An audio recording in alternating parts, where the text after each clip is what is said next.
சின்னம்மா அவர்கள் என்ன துரோகம் செய்தார்கள் என்று சொல்லுகிறார்கள். அவர்கள் என்ன துரோகம் செய்தார்கள்?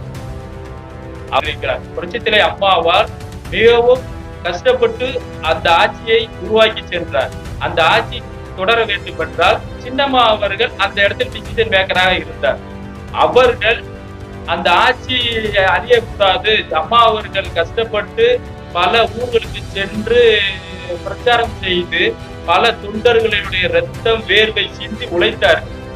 அந்த ஆட்சி வீணாக போகக்கூடாது. அவர்கள் நினைத்திருந்தால் யாரை வேண்டுமானால் முதலமைச்சராக சென்றிருக்கலாம். ஏன் அவர்கள் உறவினர்களை முதலமைச்சராக சென்றிருக்கலாம், இல்லை என்றால் அவர் வேலை பார்ப்பவர்கள் கூட முதலமைச்சராகி சென்றிருக்கலாம். ஆனால் அவர்கள் அதை செய்யவே இல்லை. அவர்கள் செய்தது ஒரு கொங்கு மண்டலத்தில் ஒருவரை எடுப்போம் என்று எடுத்தார்.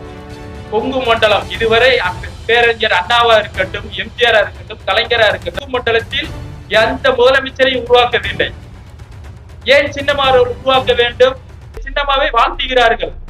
எங்கள் இனத்தில், எங்கள் கொங்கு மண்டலத்தில் இதுவரை யாரும் முதலமைச்சரை ஆக்கவில்லை, இந்த சின்னம்மா தான் முதலமைச்சரை ஆக்கினார்கள் என்று பெருமைப்பட்டுக் கொள்கிறார்கள்.